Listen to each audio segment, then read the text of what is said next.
ध्यानमूलं गुरुर्मूर्तिः, पूजामूलं गुरुर्पदं, मंत्रमूलं गुरुर्वाक्यं, मोक्षमूलं गुरुकृपा। गुरुर्ब्रह्मा गुरुर्विष्णु गुरुर्देवो महेश्वरः, गुरुर्साक्षात् परं ब्रह्म तस्मै श्री गुरुवे।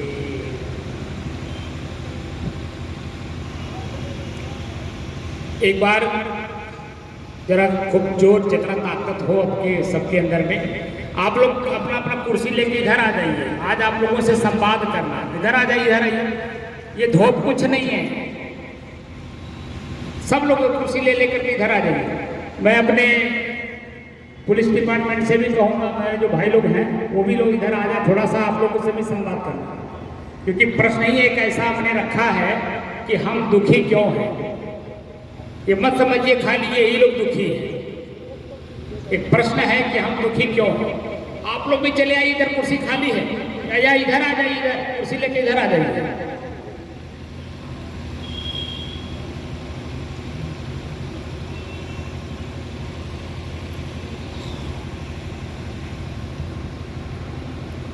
परम पूज्य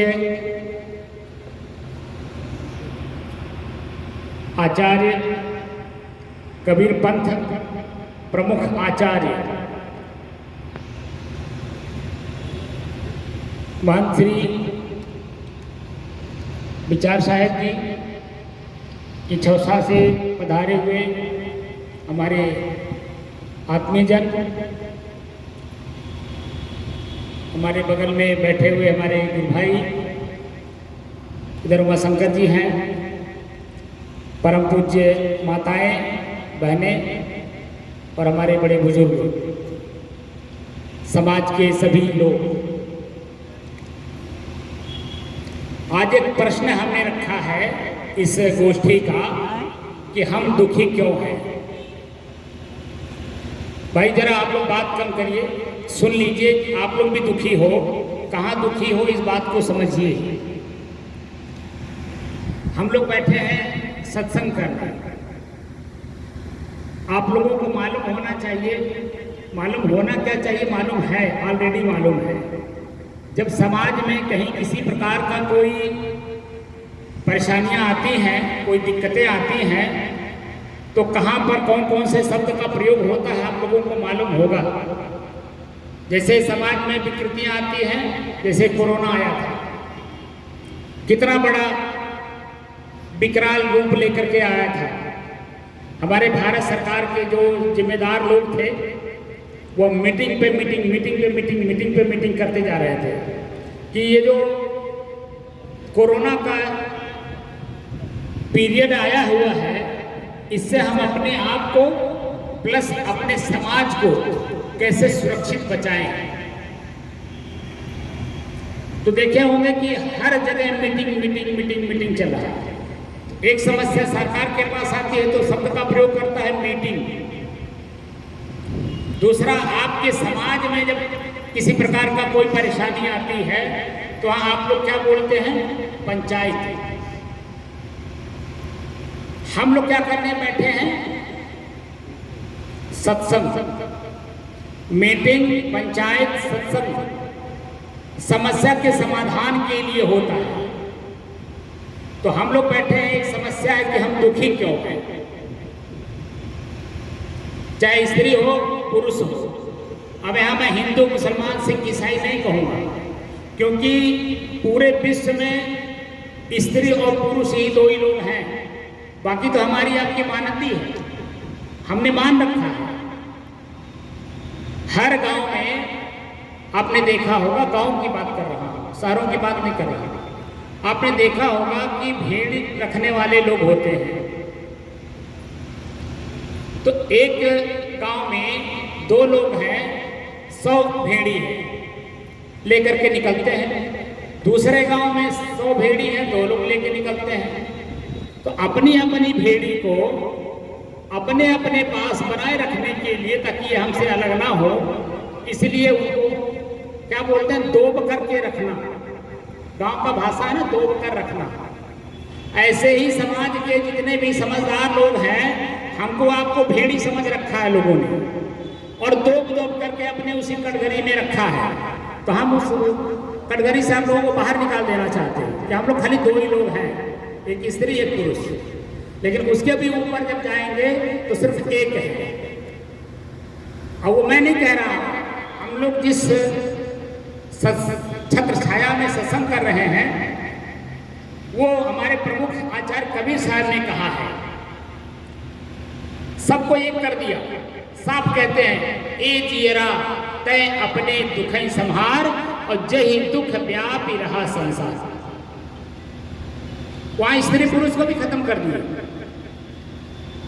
वहां तो सबको कह दिए कि जय दुख व्यापी रहा संसार। सारा संसार उसी दुख से व्याप्त है, उसी दुख से हम आप भी पीड़ित हैं। गोस्वामी तुलसीदास जी ने एक लाइन लिखा है, बहुत मार्मिक की बात है, समझने लायक है। उन्होंने कहा कि जड़ चेतन ग्रंथि पड़ गई यद्यपि छूटत कठिनाई। जड़ और चेतन का गांठ पड़ गया है, जड़ और चेतन का गांठ पड़ गया है।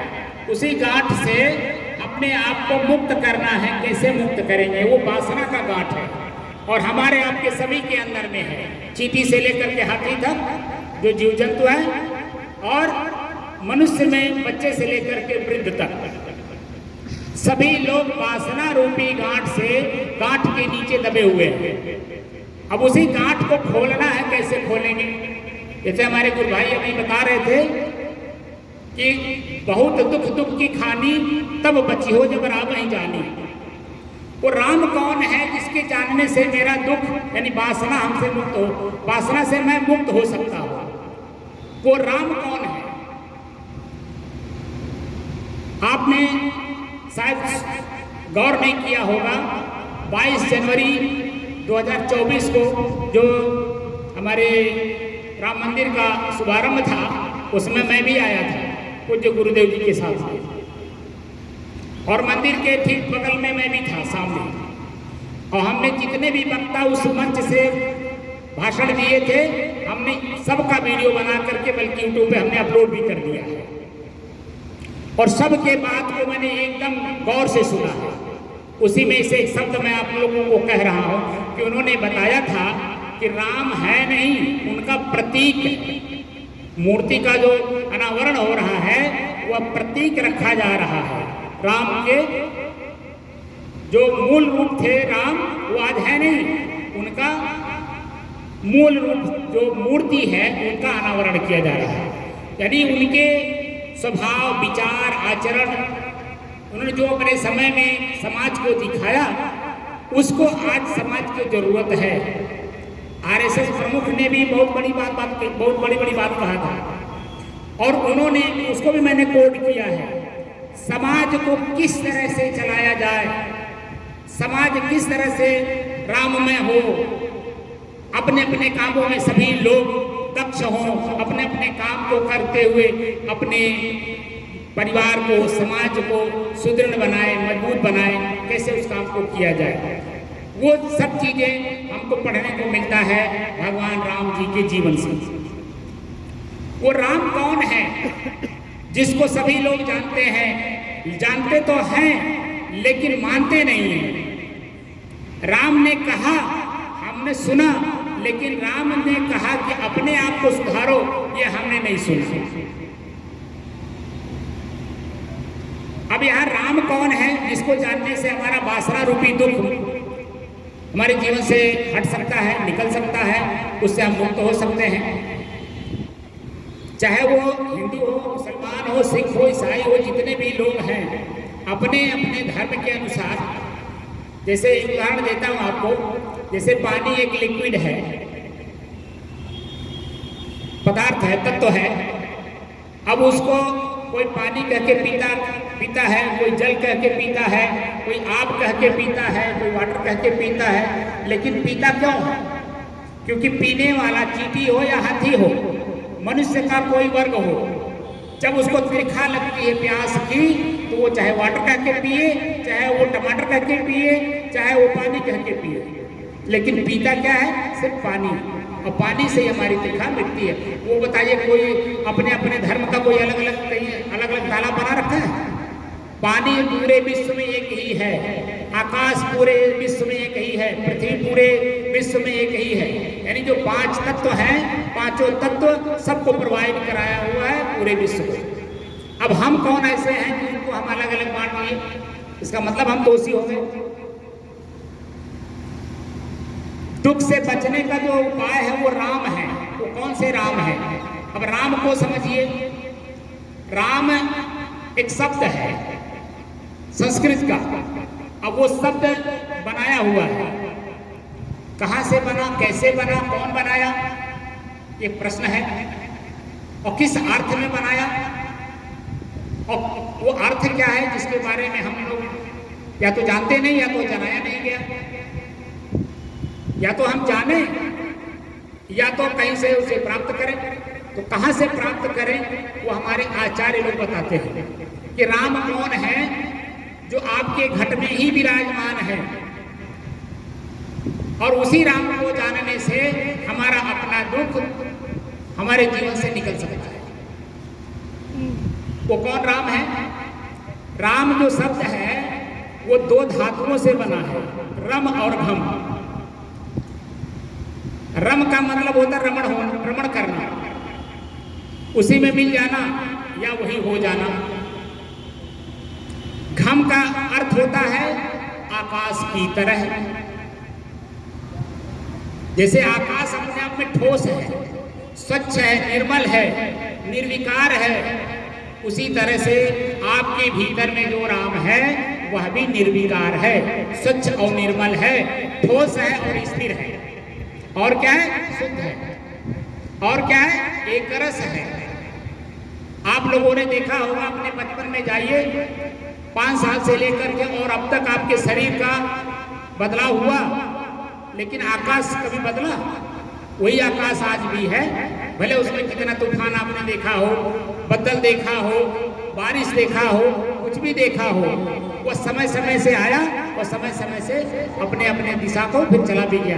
लेकिन आकाश अपनी जगह पे ठोस है कि नहीं? एकदम स्थिर है कि नहीं? उसी तरह से आपके भीतर जो राम है वह भी ठोस और स्थिर है, स्वच्छ और निर्मल है, निर्विकार है, निर्द्वंद है, निश्चिंत और निष्फिक्र है। उसे हम कैसे जाने? उसको जानने के लिए हमारे ऋग्वेद के ऋषियों ने कहा 2 चीजों को जान लो। 2 चीजों को अलग अलग जान लोगे, उसके बाद आपका दुख आपको समझ में आ जाएगा और आप खुद अपने जीवन से अपने दुख को निकाल के फेंक दोगे, बाहर कर दोगे। जैसे जो किसान लोग हैं, खेतों में काम करते हैं, कभी कभी कांटा गड़ जाता है। कांटा तो बहुत छोटा होता है, लेकिन करकता सर तक है, पैर रख करके वो चल नहीं पाते हैं। और जब वही कांटा निकल जाता है तो दौड़ करके फिर चलने लगते हैं, क्योंकि कांटा निकल गया, उनको आभास हो गया, आंख ने देखा और हमारा पैर, हम जब पैर को रखे तो देखे कि अब दर्द नहीं रहेगा। कांटा जिस तरह से रहने पर दर्द देता है, निकल जाने के बाद उस तरह से दर्द नहीं देता है। वो तो कांटा निकालते समय जो आपके पैर में घाव हो गया है उसका दर्द भले रहे, लेकिन कांटे का दर्द जो चुभन होती है सर तक ना, वो नहीं रहता है। तो वासना रूपी जो कांटा हमारे जीवन में गड़ा है उसको हम कैसे निकालेंगे? तो 2 चीजों को जानना जरूरी है, एक जड़ एक चेतन। मैंने कहा ना, गोस्वामी तुलसीदास जी ने कहा कि जड़ चेतन ही ग्रंथि पड़ गई। गांठ क्या? वासना का। हमने शरीर को ही मैं मान लिया। हमारा दोष क्या है? शरीर को मैं मानना। शरीर मैं नहीं हूं, शरीर मेरा है और मेरा शरीर मेरे से अलग है।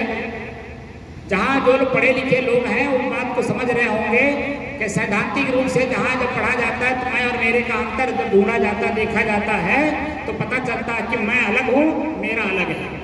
यानी मैं स्वयं हूं और मेरा मेरे से अलग है। जैसे मेरा गमछा मेरे शरीर पे है जरूर, लेकिन मेरे शरीर से अलग है। ये गिर भी सकता है, फट भी सकता है, उड़ भी सकता है, कोई छीन भी सकता है, कुछ भी हो सकता है इसमें, लेकिन मैं अपने आप से कभी अलग हो सकता हूं? मेरी आंख, मैं, हम लोग क्या बोलते हैं, मेरा आंख मेरा है। मैं तो नहीं कहता हूं ना कि मैं आंख हूं। कभी क्या हम लोग कहते हैं कि मैं शरीर हूं? कोई भी पूछे तुम कौन हो, तो नाम तो जरूर कहोगे फला हो, लेकिन पूछा जाए कि शरीर तुम्हारा है कि तुम हो, तो कहेंगे मेरा शरीर। जैसे सर में दर्द हो, सबके सर में दर्द होता है, कोई अपने अपने परिवार में कोई कहता है कि मैं सर में दर्द हो रहा हूँ, वहाँ पढ़े लिखे हो या ना हो, साफ साफ हम लोग कहते हैं कि मेरे सर में दर्द हो रहा है, मेरे आंख में कीड़ा गिर गया, मेरे आंख में धूल गर्दा पड़ गया। कभी कहते हैं मैं आंख में धूल गर्दा पड़ गया, कभी कहते हैं मैं सर में दर्द हो रहा हूँ। साफ साफ कहते हैं कि मेरा मतलब मेरे से अलग की वस्तु अलग है, वो सदैव रहेगा, बस उसी को हमने मैं मान लिया है, इसीलिए हम दुखी हैं। अब इसी को अपने से अलग कैसे करें, यही जानना है। मैं शरीर नहीं, शरीर मेरा है। जब शरीर मेरा है तो मेरा शरीर मेरे से अलग है, कैसे करें? उसी के लिए मैंने बताया ना, दो चीजों को जानना है। आप लोग बताइए, आप लोग उम्रदराज हो, भगवान और ईश्वर में कुछ अंतर है या नहीं? कुछ बता सकते हैं कोई लोग? भगवान और ईश्वर में क्या अंतर है? कुछ अंतर है या नहीं? कोई बता सकता है? अगर आप लोग नहीं बता पाते तो मैं बताता हूं। आप लोगों का इशारा मैं समझ गया कि भगवान और ईश्वर एक ही है, जो आप लोगों ने सुना है, पढ़ा है और जाना है। लेकिन हकीकत जब हमने अपने संतों के पास, आचार्यों के पास बैठ करके हम उसको पछाड़ने का काम करते हैं, उनको जानने का कोशिश करते हैं, तो पता चलता है कि दोनों दो हैं और दोनों अलग अलग हैं, दोनों एक नहीं है। और कौन है भगवान और ईश्वर? हमारा शरीर भगवान है। क्या है? हमारा अपना शरीर ही भगवान है। अब ये आप लोग क्रॉस क्वेश्चन कर सकते हैं कि मेरा शरीर भगवान कैसे, क्योंकि अभी तक ले हमने जो जाना, सुना या पढ़ा वो दोनों एक ही हैं, और कोई अलग रहता है कहीं बैठा हुआ, और सर्वशक्तिमान है, पूरे विश्व को वही चला रहा है। और आप कैसे बता रहे हैं कि मेरा शरीर भगवान है? तो भगवान जो शब्द है उसमें अक्षर कितने हैं? 5, भ, ग, व, आ, न। ये 5 अक्षर, 5 शब्दों में से एक एक अक्षर निकाल करके जोड़ करके भगवान शब्द बना है, जो मेरा आपका शरीर है। और कहाँ से आया? भूमि आपके शरीर में है कि नहीं? यानी मिट्टी, तो भूमि में से भा लिया। आपके शरीर में गगन है कि नहीं? गगन माने आकाश, तो गगन में से ग ले लिया। वह वायु, वायु माने हवा, आपके शरीर में है कि नहीं? आग और नीर, पंच प्रकृति को भगवान कहते हैं, जो हमारा आपका शरीर है, जो जड़ है। मैंने पहले कहा ना कि जड़ चेतना ग्रंथ पड़ गई, तो शरीर को मैं मान लिया है। इसीलिए हम लोग इसी शरीर में भूख लग गया, परेशान है, प्यास लग गया, परेशान है, किसी ने अपशब्द कह दिया, परेशान है, दुखी है। तो क्यों दुखी है? हमने मान लिया। कोई कुछ कहे, वो कह रहा है, वो उसका विषय है, मेरा विषय नहीं। मैं क्यों दुखी हो रहा हूँ, मैं दुखी क्यों हो रहा हूँ, ये जैसे प्रश्न करेंगे तो जो बात आपने सुना, या जो भूख आपको लगी, भूख भी जीत लेते हैं, प्यास भी जीत लेते हैं, नींद को भी जीत लेते हैं, हर चीज को जीत लेते हैं कि नहीं? ये क्षणिक है, थोड़े समय तक रहते हैं। किसान लोग हैं, काम करते हैं, काम करते समय भूख लगती है, लेकिन उसी काम करते समय भूख यानी भोजन जब नहीं करते हैं तो आधे घंटे के बाद उनका शरीर अपने आप में तृप्त हो जाता है, वो फिर शाम को ही भोजन करते हैं। वो वर्तमान का जो भोजन होता दोपहर का, वो कोई नहीं करता है। कि करते हैं? अगर 3 बज जाए, 4 बज जाए, कोई कहे कि भोजन कर लीजिए, तो आप लोग नहीं करते। क्यों? क्योंकि शाम का भी भोजन हमारा नहीं हो पाएगा, और प्लस जो है गैस बनेगा, अपच होगा, तमाम तरह का ज्ञान हो जाता है कि नहीं? और उस ज्ञान के कारण आप अपने भूख को जीत लेते हो, फिर शाम के टाइम भोजन करते हो। भोजन उतना ही करते हो जितना सुबह किए थे। ये जो सुबह का भोजन है, वो आप उसको डबल करके नहीं करते हो, जो पेट में आता है उतना ही लेते हो। ये नहीं कि जब सुबह का हमने भोजन नहीं किया तो शाम को उसको भी बराबर करके हम भोजन कर लें। भोजन उतना ही करते हैं, चाहे सुबह का हो चाहे शाम का हो, लेकिन मन से हम जीत लिए हैं, इसीलिए उसको हम डबल नहीं करते हैं, उतना ही लेते हैं जितना हमारी शरीर की क्षमता होती है। तो हम ये हो गया हमारा शरीर भगवान। ईश्वर क्या है? जिसके जानने से हम अपने वासना को समझ सकते हैं, वो है ईश्वर। ईश्वर क्या है? आपका अपना श्वास। आप जो श्वास लेते हो, आपके और शरीर के मध्य में जो जोड़ने का काम करता है ना, वो श्वास है।